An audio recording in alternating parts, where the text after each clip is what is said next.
C'est la fête qui est réputée être la fête de la descente du Saint-Esprit au milieu des croyants. Je dirais qu'il faut se rappeler que Dieu nous a créés et a mis Adam et Ève dans le jardin d'Éden avec pour objectif d'habiter en eux, de vivre en eux, de vivre au travers d'eux pour pouvoir vivre pour eux.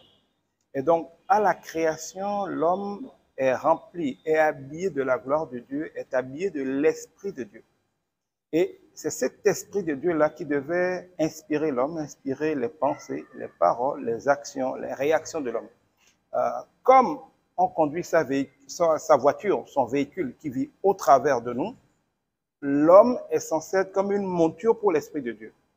Nous n'avons pas vocation à vivre comme nous voulons en demandant à Dieu de nous aider à atteindre nos objectifs.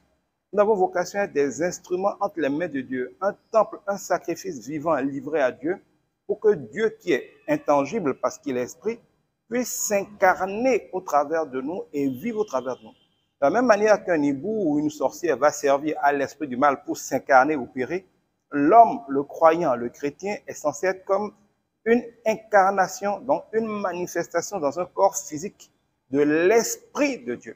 Et c'est comme ça que Adam et Ève avaient été créés.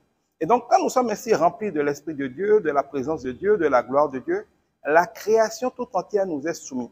Nous pouvons commander aux circonstances, commander aux animaux, commander aux oiseaux, commander aux esprits.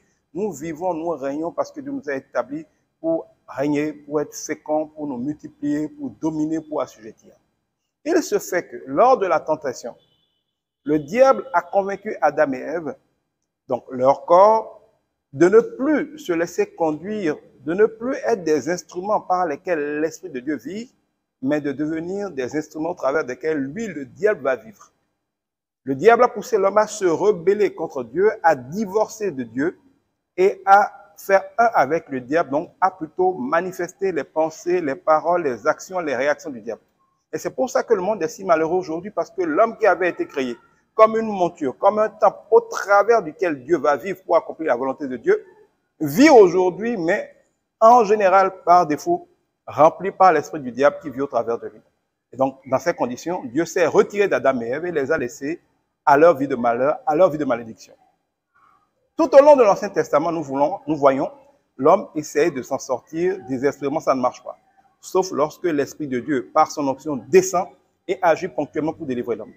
Il en a été ainsi jusqu'à ce que Jésus, Dieu, se réincarne en un nouvel Adam, qui est Jésus-Christ, un Adam qui n'est pas souillé, un Adam qui n'est pas descendant de l'allié du premier Adam, puisque lui, il est né seulement d'une femme, Marie. Donc, il n'est pas héritier de la malédiction de la lignée d'Adam. Et par cet homme nouveau, ce nouvel Adam-là, l'Esprit de Dieu en Jésus-Christ, c'est-à-dire l'Esprit Christ qui est habité dans le corps physique de Jésus-Christ, a révélé à nouveau l'homme, a pardonné, a contribué à ce que Dieu pardonne l'humanité, a payé un peu la dette que nous avions à Dieu, et par sa mort à la croix, il a un peu payé le prix pour nous réconcilier avec Dieu, pour que les ordonnances qui nous condamnaient soient effacées, pour que toute chose devienne nouvelle.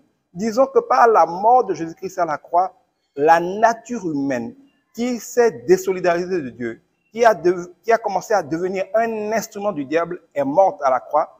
Et par la résurrection de Christ, une nouvelle nature, une nouvelle création, une nouvelle humanité, désormais capable de marcher à nouveau avec Dieu, a été ressuscitée.